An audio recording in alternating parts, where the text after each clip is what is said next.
त्र्यम्बकं यजामहे सुगन्धि पुष्टिवर्धनम् उर्वारुकमिव बन्धनात् मृत्युर्मुक्षेन्मामृतात्। ओम नमः शिवाय। प्रिय भक्तजनों, आप सभी का मायरा वॉइस चैनल में हार्दिक स्वागत है। आप सभी को आषाढ़ अमावस्या की हार्दिक शुभकामनाएं। प्रिय भक्तजनों, आज की इस वीडियो में आप सुनेंगे बड़ अमावस्या की व्रत कथा। बड़ अमावस्या यानी जेठ अमावस्या तिथि पितरों की शांति के लिए किए जाने वाले कर्म कांड के लिए महत्वपूर्ण मानी जाती है। इस दिन दान पुण्य करने का भी विशेष महत्व होता है। कहते हैं, जो व्यक्ति इस दिन अपने पितरों के नाम से पिंडदान और तर्पण करता है, उसके ऊपर से पितृदोष का अशुभ प्रभाव खत्म हो जाता है। कई लोग अमावस्या तिथि पर व्रत भी रखते हैं। इस दिन व्रत करने से मोक्ष की प्राप्ति होने की मान्यता है। तो आइए अब सुनते हैं बड़ अमावस्या की व्रत कथा। एक गरीब ब्राह्मण था जिसमें पति पत्नी और उनकी एक पुत्री साथ रहती थी। उनकी पुत्री समय के साथ धीरे धीरे बड़ी होने लगी। उस पुत्री में बढ़ती उम्र के साथ सगुणों का विकास हो रहा था। वो कन्या दिखने में बहुत सुंदर, संस्कारवान और गुणवान थी, लेकिन गरीब होने के वजह से उसका विवाह नहीं हो पा रहा था। एक दिन उस गरीब ब्राह्मण के घर एक साधु महाराज पधारे। साधु उस कन्या की सेवा भाव से काफ़ी प्रसन्न हुए और उन्होंने कन्या को लंबी आयु का आशीर्वाद दिया। लेकिन साथ में साधु महाराज ने ये भी कहा कि इस कन्या के हाथ में विवाह रेखा नहीं है। तब ब्राह्मण पति पत्नी ने साधु से अपनी पुत्री का विवाह करने का उपाय पूछा। साधु महाराज ने कुछ देर विचार किया।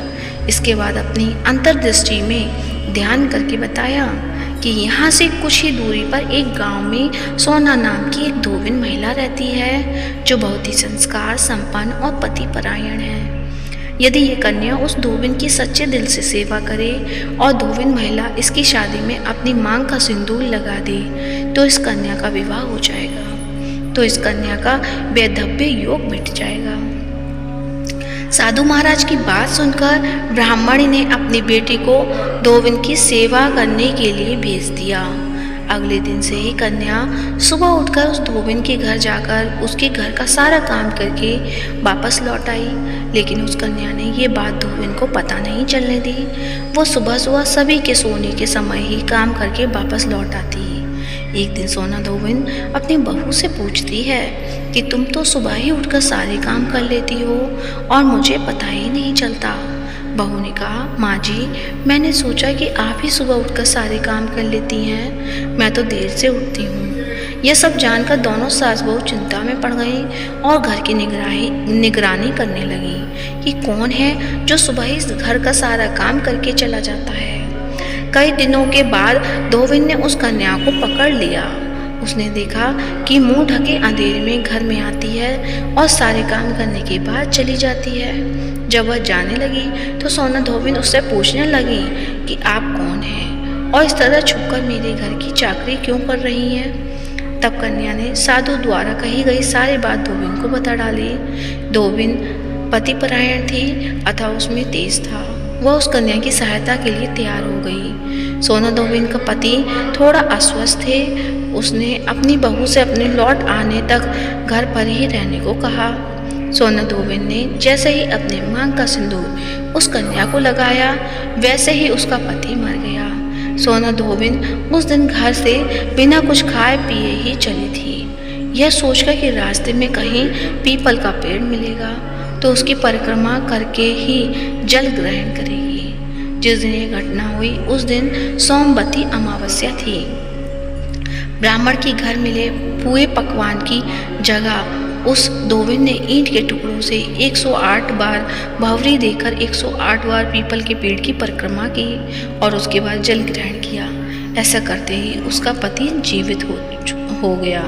तो प्रेम से बोलिए भगवान भोलेनाथ की जय हो। तो ये थी सोमवती अमावस्या की व्रत कथा। अब आप सुनेंगे अमावस्या पर सुनी जाने वाली पूर्णिमा और अमावस्या दो बहनों की प्रचलित कथा। आप सुनते हैं अमावस्या और पूर्णिमा दो बहनों की कथा।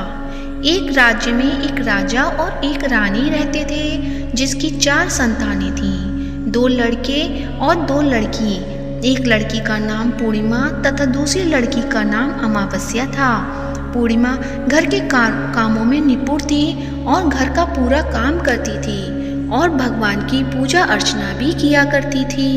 और उसकी दूसरी बहन अमावस्या ना ही घर का कोई काम करती थी, ना ही भगवान की पूजा अर्चना करती थी और ना ही गौ माता की सेवा करती थी। पूर्णिमा सर्वगुण संपन्न थी, फिर भी राजा और रानी अपने दोनों बेटों तथा पुत्री अमावस्या को ही प्यार किया करते थे और वह पूर्णिमा से प्यार नहीं करते थे, उसके साथ भेदभाव करते थे। राजा के चारों पुत्र और पुत्री धीरे धीरे बड़े हो रहे थे। जब वे बड़े हो गए, राजा ने अपने दोनों पुत्रों का विवाह योग्य कन्याओं के साथ करा दिया। इसके बाद रानी ने राजा से कहा कि अब दोनों पुत्री विवाह के योग्य हो गई हैं और इन दोनों का विवाह भी करा दो, लेकिन पुत्री अमावस्या का विवाह किसी बड़े खानदान में कराना और पूर्णिमा का विवाह किसी गरीब परिवार में कराना, क्योंकि पूर्णिमा को केवल भगवान की पूजा पाठ करना ही पसंद है और गाय की सेवा करना पसंद है। अब रानी ने राजा को दोनों पुत्रियों का रिश्ता तय करने के लिए भेज दिया। राजा ने अपने पड़ोसी राज्य में जाकर वहाँ के राजा के पुत्र से अमावस्या का रिश्ता तय कर दिया और वहीं पास के गांव में जाकर एक गरीब परिवार के लड़के से पुत्री पूर्णिमा का रिश्ता भी तय कर दिया। यह सारी बात जाकर राजा ने अपनी रानी से बताया तो रानी यह सोचने लगी कि अब देखते हैं कि भगवान इसकी मदद कैसे करते हैं। यह बहुत ही पूजा पाठ करती है और भगवान में मगन रहती है। पूर्णिमा का भाई और उसकी भाभी पूर्णिमा से बहुत प्यार करती हैं, क्योंकि पूर्णिमा उनके घर के कामों में उनका साथ देती है और कामों में उनका हाथ बटाती है, और यही उसकी दूसरी बहन अमावस्या उन पर अपना रोब जमाती है और घर का कोई काम नहीं करती। कुछ समय बीत जाने के बाद दोनों पुत्रियों का विवाह हो जाता है। राजा और रानी की विवाह के बाद अपनी दोनों पुत्रियों को विदाई देते हैं। विदाई देते समय राजा और रानी की पुत्री अमावस्या को बहुत सा धन और दौलत देकर विदा करते हैं और पूर्णिमा को भी कुछ नहीं देते, खाली हाथ अपने घर से विदा करते हैं। इसके बाद दोनों बहनें अपने ससुराल को चली जाती हैं। कुछ दिन बीत जाते हैं और एक दिन अमावस्या अपने घर पर शिव जी की कथा रखती है, जिसमें वह सभी गांव वालों को निमंत्रण देती है और अपनी बहन पूर्णिमा को नहीं बुलाती। जब गांव की सारी औरतें अमावस्या के यहाँ जाती हैं तो यहाँ सब दृश्य पूर्णिमा अपने घर के दरवाजे के बाहर बैठकर देख रही होती है। तब वहाँ से गुजर रही औरतें पूर्णिमा से कहती हैं कि तुम्हारी बहन के यहाँ शिव जी की कथा रखी है, क्या तुम नहीं चलोगी? पूर्णिमा ने कहा, मुझे निमंत्रण नहीं आया है, मैं नहीं जा सकती। सभी गांव की औरतों ने पूर्णिमा से कहा, बुलाया नहीं तो क्या हुआ, भगवान शिव की कथा है, तुम हमारे साथ चलो। गांव की सभी औरतों की बात मानकर पूर्णिमा भी उनके साथ भगवान शिव की कथा में अमावस्या के घर चली जाती है। जब अमावस्या की नज़र पूर्णिमा पर पड़ती है तो वहाँ कहती है कि तुम यहाँ कैसे चली आई, मैंने तो तुम्हें बुलाया नहीं था। खैर कोई बात नहीं, अब तुम आ ही गई हो तो चुपचाप बैठी रहना। और यह कहते हुए अमावस्या ने पूर्णिमा की गरीबी का भी मजाक उड़ाया। पूर्णिमा की आंखों में आंसू आ गए और रोते रोते मन ही मन में पूर्णिमा भगवान शिव से विनती करती है, हे भगवान, क्या पूजा पाठ करना गलत है? गौ माता की सेवा करना गलत है? आखिर मेरी गलती क्या है? आप मुझ पर अपनी कृपा दृष्टि कब बनाएंगे? पूर्णिमा बार बार भगवान शिव से यही कहती रहती। इतने में शिव कथा पूरी हो जाती है और अमावस्या भगवान का प्रसाद बांटने लगती है। वह सभी लोगों को प्रसाद देती है, लेकिन पूर्णिमा को वह प्रसाद नहीं देती। पूर्णिमा बिना प्रसाद के ही अपने घर लौट जाती है। रास्ते में वह यहाँ सोचते हुए चलती है, यदि बच्चे उससे कथा का प्रसाद मांगेंगे तो वह उन्हें क्या जवाब देगी। उसने सोचा था कि वह अपने मायके अपने भाई और भौजाई के यहाँ जाएगी और वहाँ जाते हुए वहाँ बच्चों के लिए कुछ लेकर जाएगी। ऐसा सोचते हुए वह अपने घर वापस लौट आई। घर वापस लौटकर आने के बाद वह अपने पति और बच्चों से कहती है कि वह अपने मायके जा रही है। पति ने कहा ठीक है, और कुछ समय के बाद पूर्णिमा अपने मायके के लिए रवाना हो गई। चलते चलते रास्ते में एक चबूतरा आया जिस पर तुलसी का पौधा लगा था। उस चौधरी पर एक बूढ़ी अम्मा बैठी हुई थी। वह कोई और नहीं, साक्षात तुलसी माँ थी। वह बूढ़ी माता ने पूर्णिमा से कहा, बिटिया तुम कौन हो और कहाँ जा रही हो। पूर्णिमा अपना परिचय देती है। परिचय देने के बाद बूढ़ी औरत ने पूर्णिमा से कहा कि यहाँ तुलसी का पौधा सूख रहा है, इसमें थोड़ा सा पानी डाल दो और इस चबूतरे की सफाई कर दो, जिससे मुझे थोड़ी ठंडक मिलेगी। पूर्णिमा ने कहा कि ठीक है माँ, मैं तुलसी में पानी डाल देती हूँ और यहाँ की सफाई भी कर देती हूँ। पूर्णिमा ने साफ सफाई करने के बाद बूढ़ी अम्मा को भी नहला दिया और बूढ़ी अम्मा की सेवा की, उनके पैर दबाए और बूढ़ी अम्मा से कहा कि माँ जी और बताइए मैं आपकी क्या सेवा करूँ, और कोई काम है तो बता दीजिए, मैं कर दूँगी। बूढ़ी अम्मा ने कहा कुछ नहीं, अब तुम जाओ और वापस आते समय मुझसे मिलते हुए जाना। पूर्णिमा ने बूढ़ी अम्मा से कहा ठीक है माताजी, मैं जाती हूँ, वापस आते वक्त आपसे मिलते हुए जाऊंगी। कुछ समय आगे चलने के बाद एक शिव मंदिर आया। वहाँ पर उसे एक बूढ़े बाबा मिले जो मंदिर के बाहर बैठे हुए थे। वह कोई और नहीं, साक्षात भोलेनाथ थे। उन्होंने पूर्णिमा से कहा कि कहाँ जा रही हो बेटी, तुम कौन हो। तब पूर्णिमा ने अपना परिचय दिया। फिर उस बूढ़े बाबा ने पूर्णिमा से कहा कि इस चबूतरे की और इस मंदिर की सफाई कर दो। तब पूर्णिमा ने मंदिर की और चबूतरे की साफ सफाई कर दी और वहाँ पर पूजा पाठ अर्चना भी की। और साफ सफाई पूजा अर्चना करने के बाद उन्होंने बूढ़े बाबा को भी नहला दिया और उनसे कहा कि बाबा और कोई काम हो तो बताइए। तब बूढ़े बाबा ने कहा नहीं बेटी, अब तुम जाओ और वापस आते वक्त मुझसे मिलते हुए जाना। पूर्णिमा ने कहा ठीक है बाबा, मैं जाती हूँ, वापस आते हुए आपसे मिलते जाऊँगी।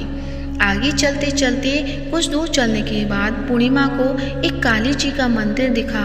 वहाँ भी एक बूढ़ी अम्मा चबूतरे पर बैठी हुई थी। उस बूढ़ी औरत ने भी पूर्णिमा से कहा कि बेटी तुम कौन हो, कहाँ से जा रही हो। तब पूर्णिमा ने उस बूढ़ी औरत को भी अपना परिचय दिया।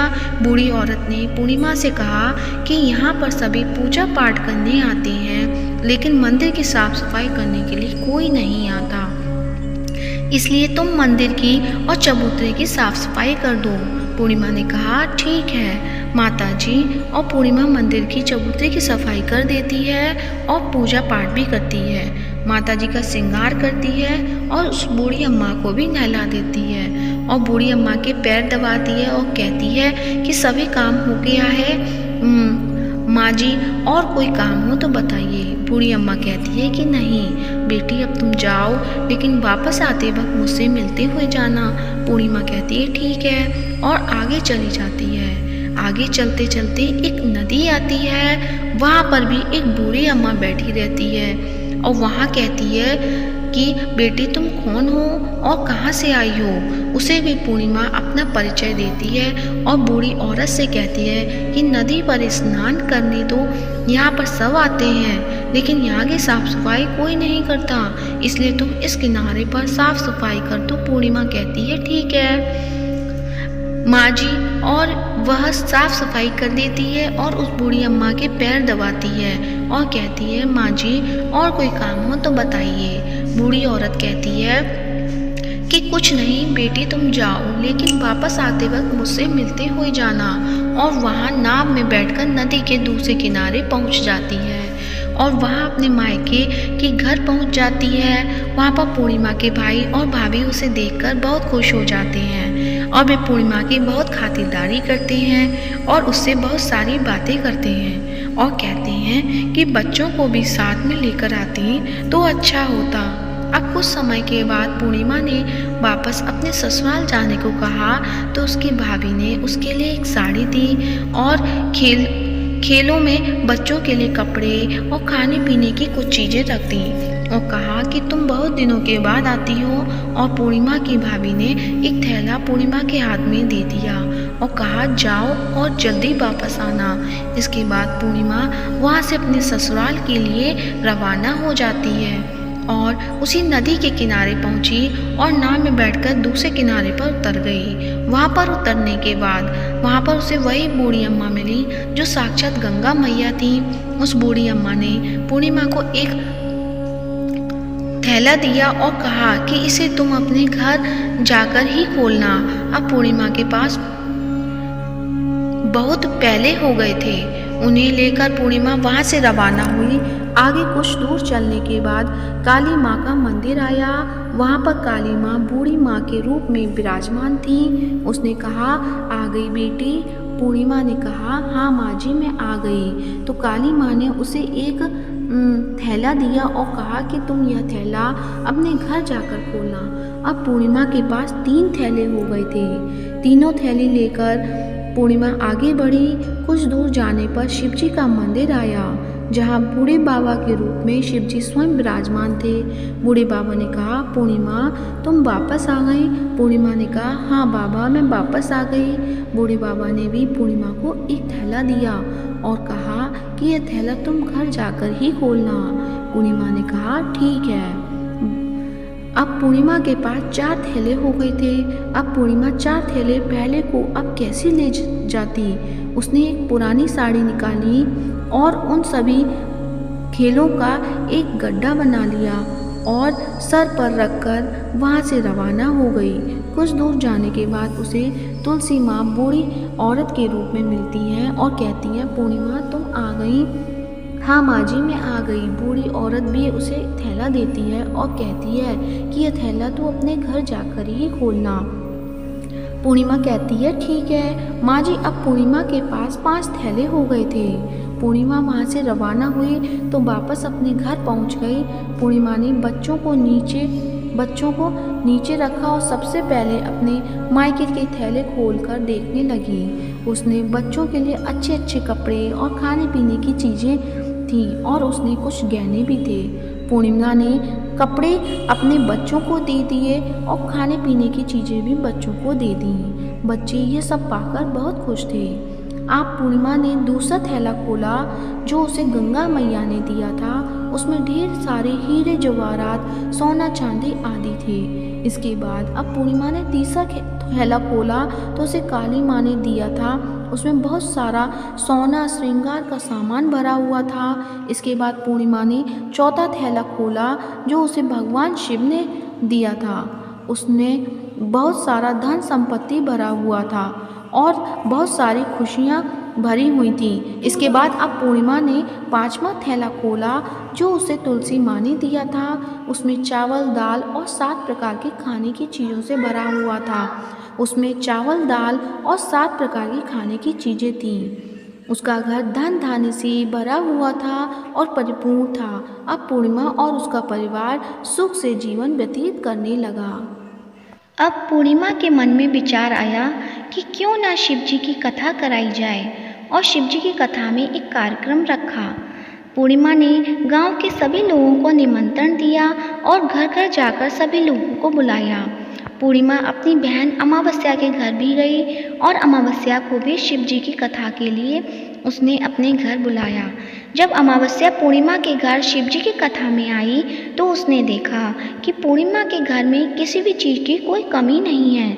इतना सारा धन दौलत देखकर अमावस्या की आंखें आश्चर्यचकित हो गई। उसने पूर्णिमा से कहा कि तुम्हारे घर में इतनी धन और दौलत कहाँ से आई।